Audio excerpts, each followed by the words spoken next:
Hello, everyone. I am Daniel Rubenstein. Today is October 29th, 2024, and this is the live daily briefing of the Israeli Citizen Spokesperson's Office. We are live on Instagram, X, YouTube, and LinkedIn, and we are available afterwards wherever you get your podcasts. That would be Apple, Google, Spotify. So please start submitting questions in the chat.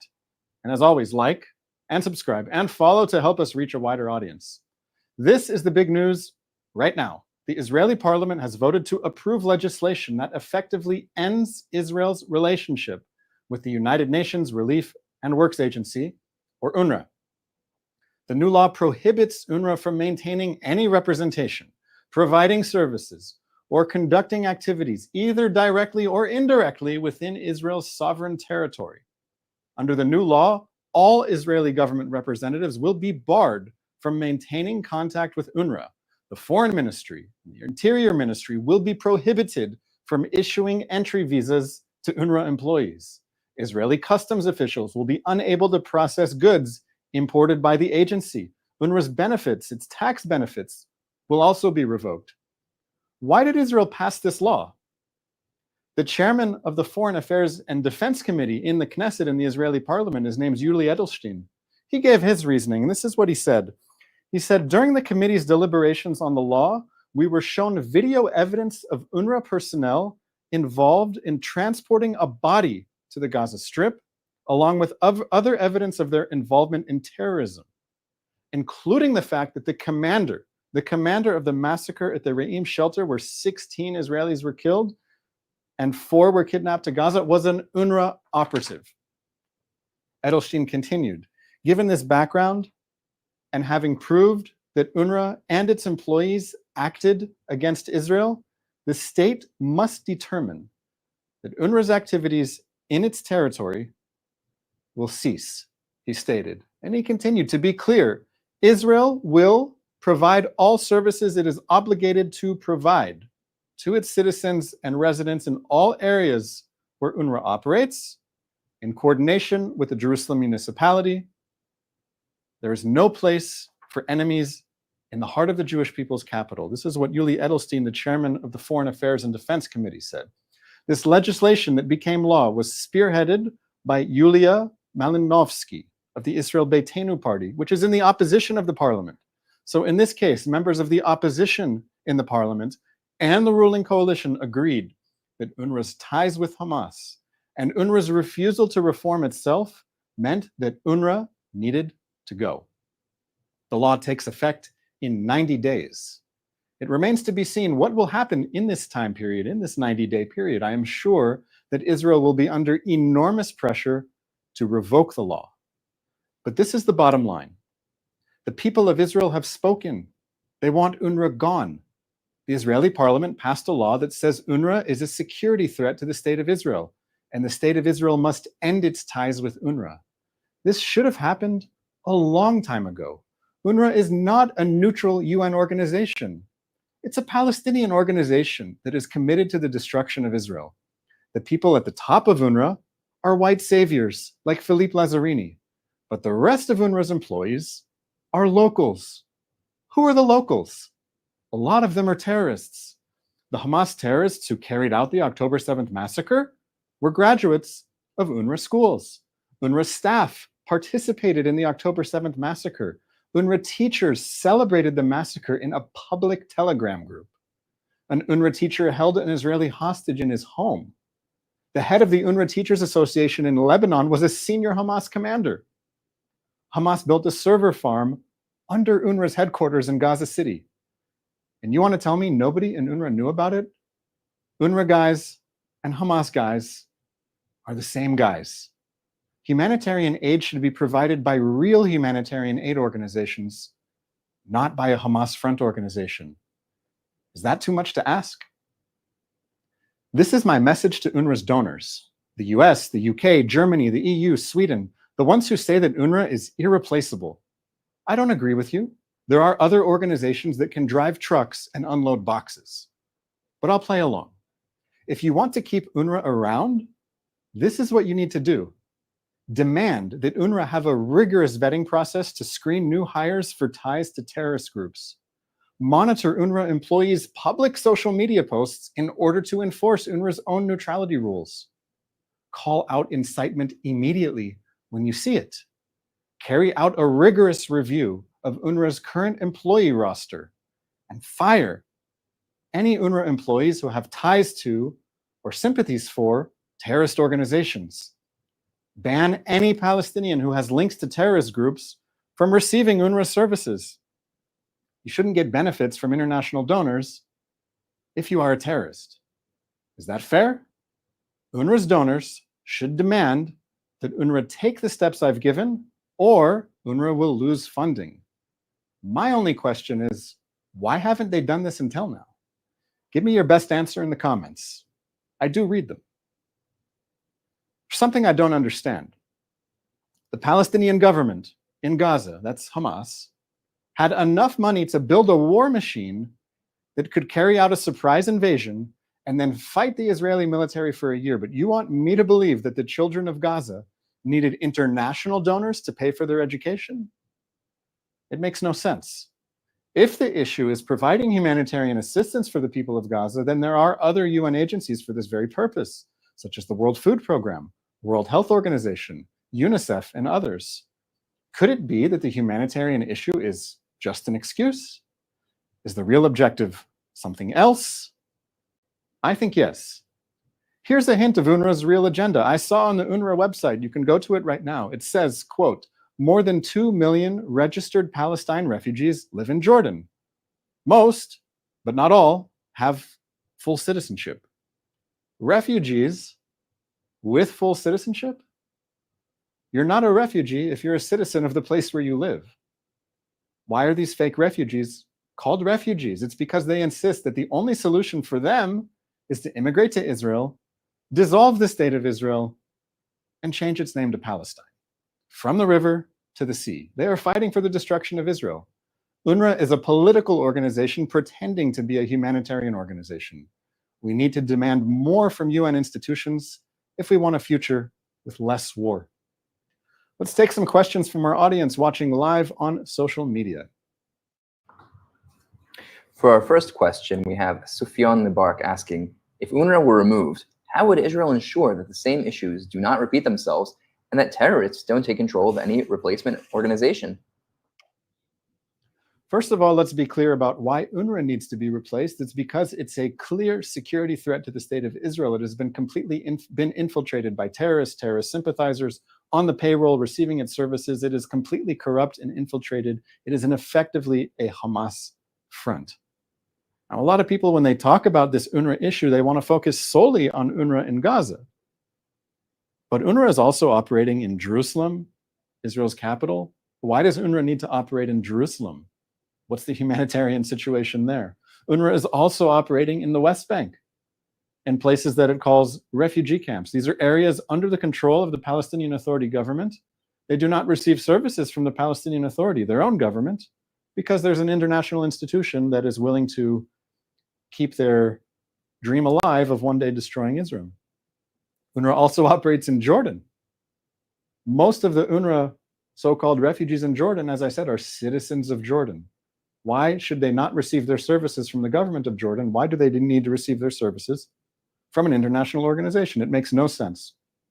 So if UNRWA were completely dissolved, first of all, these so-called refugees, wherever they are living, should receive the services from the government under whose authority they live. That's a very easy fix. Now, specifically in Gaza, where there is a humanitarian need, that can be assessed, and other humanitarian aid organizations that are able to scale up humanitarian aid delivery can take UNRWA's place. UNRWA has failed with the humanitarian aid delivery. There's enough aid sitting on the other side of the border crossing in Gaza that UNRWA needs to pick up. They failed to do so. So we definitely need a replacement. There are organizations that can take over for humanitarian aid, but ultimately, Palestinians need to take responsibility for their own future. They're capable people. They can educate themselves. They can have their own health clinics, and they can have their own government. For our next question from YouTube, we have multiple foreign ministers which have condemned Israel for banning UNRWA, even though they know that many of them are perpetrators from last year, from October 7th. Do you have any thoughts on this?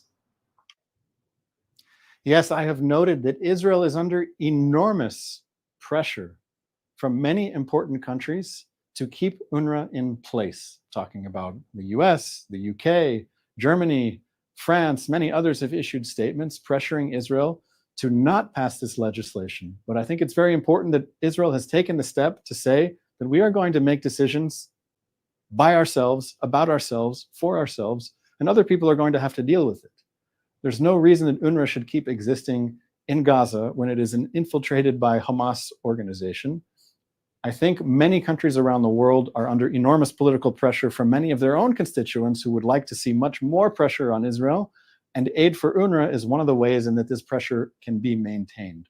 But I think after October 7th, people need to get used to a new reality, which is that Hamas is not going to be the military or governing authority in Gaza, and that the situation that existed before October 7th, where NGOs and Hamas cooperated, which left Hamas free to build a massive military infrastructure without having to take care of the needs of its own citizens, those days are behind us. Audra Middleman asks, why hasn't the Red Cross seen the hostages? Why is this acceptable? Yes, this is a great question. Right now, there are 101 Israeli hostages still in Hamas terror dungeons in Gaza. Most of them, we have not seen a sign of life. The Red Cross should be entering Gaza and walking around and checking for signs of life. This is what the Red Cross does. They facilitate exchanges between enemy combatants. But Gaza is so unsafe for anyone looking for the hostages because Hamas has put so many resources into keeping the hostages that the Red Cross is not able to enter. And it's quite unfortunate this is the situation, but it just goes to remind us that Hamas is a barbaric terrorist organization. It has no regard for human life, no regard for international humanitarian law, no regard for the laws of war, and it is holding hostages, including a baby, in barbaric conditions without visits from the Red Cross. It's time that the entire world put pressure on Hamas, and especially pressure on those countries that can pressure Hamas. I'm talking about Qatar, Turkey, Iran, even Egypt. The message needs to be made clear that the hostages need to be freed immediately.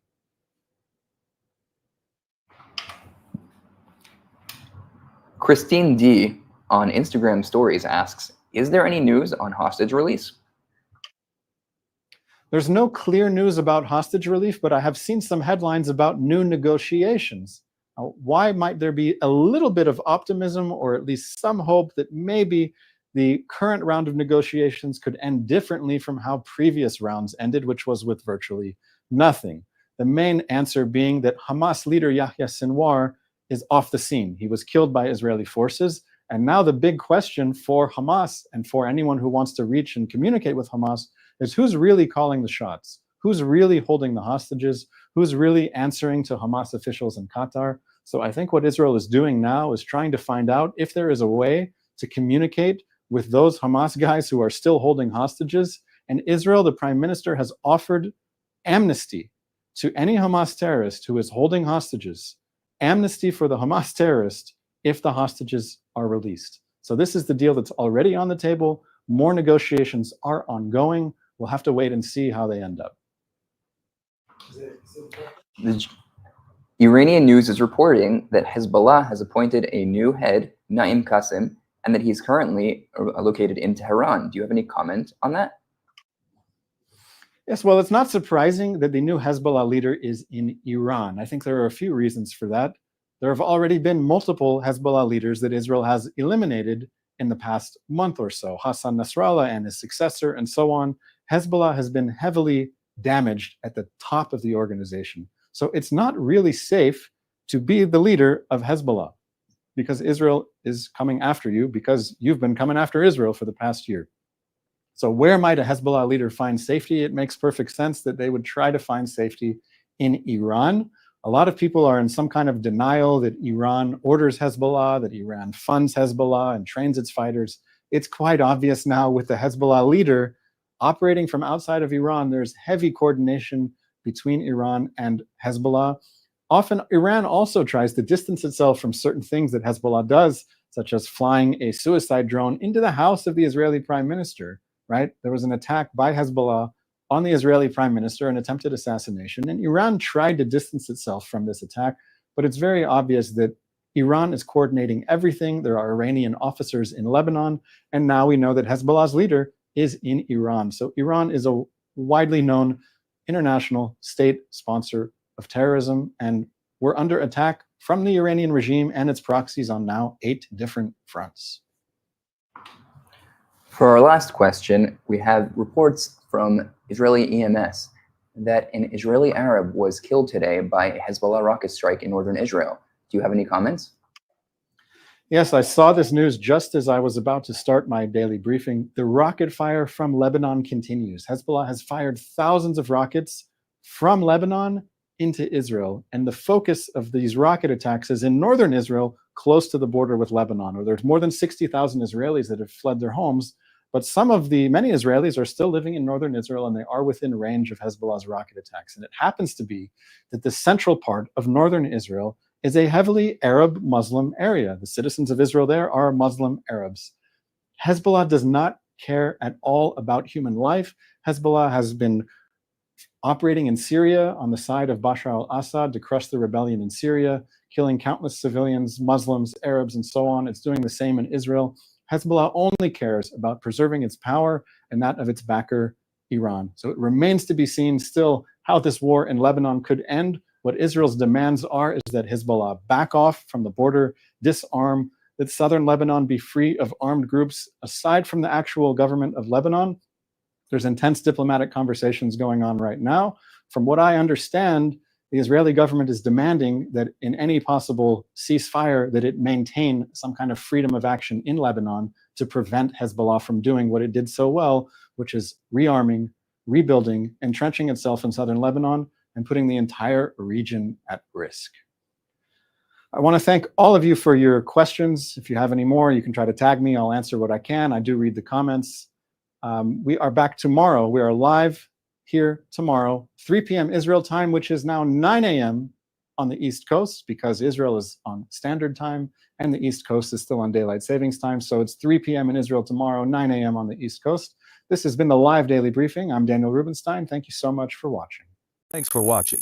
Drop a comment below. Don't forget to like, share, and hit subscribe to stay updated with our latest content. Until next time, stay informed and inspired. This is Dejobnik signing off.